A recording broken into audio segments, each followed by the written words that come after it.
Katru rītu Riverside 7. dienas adventistu skolā Keiptaunā, Dienvidāfrikā klašu telpas piepilda bērni. Šī ikdienas rutīna ir iespējama pateicoties vairāk nekā gadsimtu ilgam misijas darbam šajā reģionā. Manete dienu sāka rīta pielūgsmi. Skolēnu ieskauta, viņa dzied, lūdz un gatavojas dienas nodarbībām. Šai skolniecei šī skola ir vairāk kā tikai mācību vieta. Tā ir telpa, kur ticība un izglītība savienojas. Es nekad neko nezināju par Jēzu vai Dievu. Es pat nezināju, ka Bībele pastāv, līdz es nonācu Riversidā. Šī skola 2012. gadā saņēma 13. sabata ziedojumus, kas sniedza iespēju vēl vairāk studentiem mācīties par Jēzu. Atšķirībā no Manetes iepriekšējām skolām, šī piedāvāja unikālu pieredzi, kas attīstīja gan viņas izglītību, gan ticību. Kad es ienācu skolā, es sapratu, ka esmu drošā kopienā un ka lasot Bībeli, tāpat tiešām var vadīt mani cauri dzīvei. Kopš nonākšanas šajā skolā Manete pieņēma Jēzu savā sirdī un tika kristīta.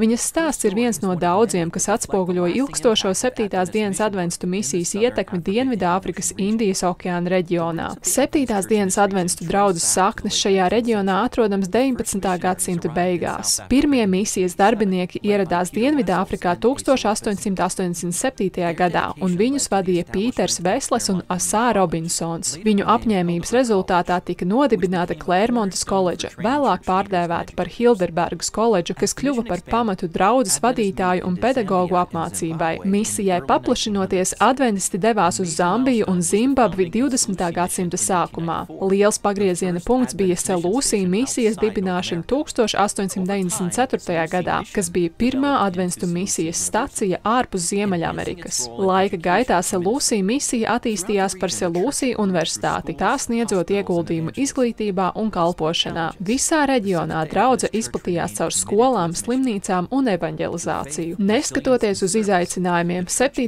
dienas adventistu draudze bija nodevusies savai misijai. Šodien šajā reģionā ir vairāk nekā 4 miljoni draudzes locekļu un spēcīgs draudžu, skolu, slimnīcu un mēdīju kalpošanas tīkls. Tas, kas sākās ar dažiem misijas darbiniekiem, ir izaudzis par plaukstošu kustību, kas turpina ietekmēt dzīves. 7. dienas adventistu draudze joprojām ir ticības un kalpošanas gaismas avots visā reģionā. Tomēr darbs vēl nav pabeigts. Kamēr draudze turpina augt, joprojām ir daudzas kopienas, kas augst pēc cerības, dziedināšanas un Kristus drīzās atnākšanas vēsts. Lūdziet par 7. dienas adventistu draudzes misiju šajā reģionā. Lūdziet, lai vairāk cilvēku, kā Manete, pieņemtu Jēzu savā sirdī. Paldies par jūsu atbalstu misijai!